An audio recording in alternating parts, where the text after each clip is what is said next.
मैंने पिछले कल ही शायद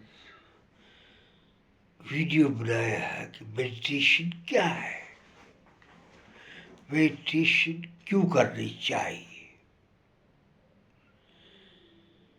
मेडिटेशन का मीनिंग क्या है, मेडिटेशन ध्यान की क्या प्रक्रिया है, उसे कैसे किया जा सकता है। कहने का तात्पर्य सिर्फ यही है, अगर बड़े डीपली देखा जाए तो ध्यान साधने की बहुत प्रक्रिया है, लेकिन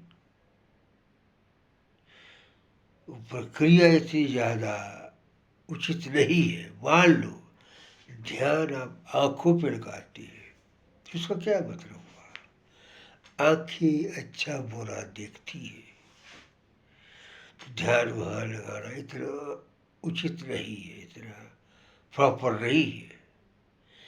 अगर हम कहें ध्यान हमने अपने कानों पे लगाना है तो भी अच्छा सुनते हैं, बुरा सुनते हैं, तो ध्यान यहाँ भी लाया जा सकता।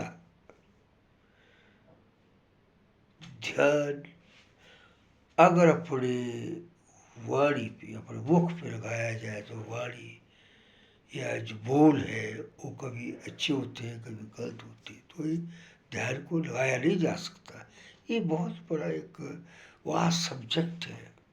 तो हमारे ऋषि मुनियों ने देखा कि ध्यान कहाँ लगाया जाए,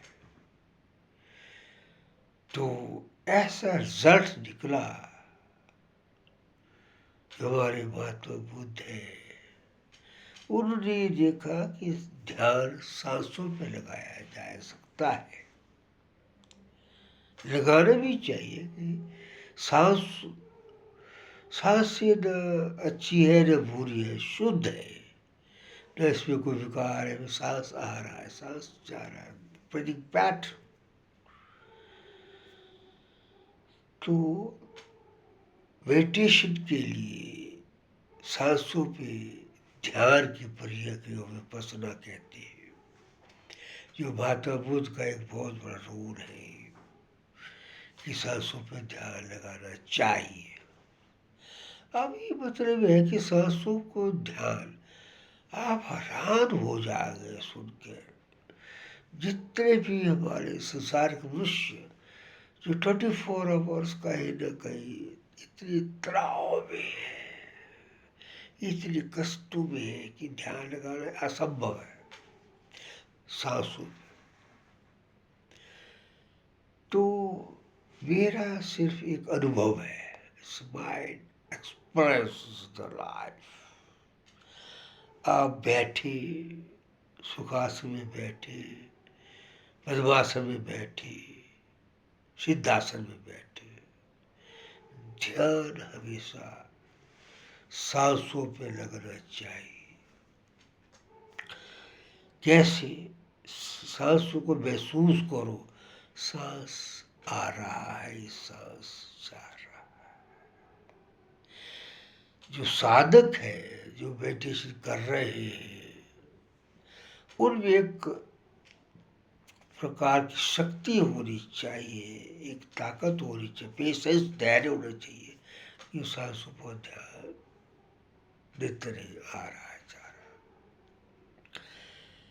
है। जब धीरे धीरे आप सांसों पर ध्यान देना शुरू करते हो, देते रहते हैं, तो क्या होता है, सांसों की गति कम हो जाती है। जो ही आपकी सांसों की गति कम होने जाती है, आपके विचार शून्य की तरफ मूव कर जाते हैं, विचार कम होने लगते हैं। तो इसका क्या मतलब है? इसका यही मतलब है, जो ही आप विचार आपके कम होने लगते हैं या बहुत रुक जाते हैं, उसी को मेडिटेशन कहा जाता है।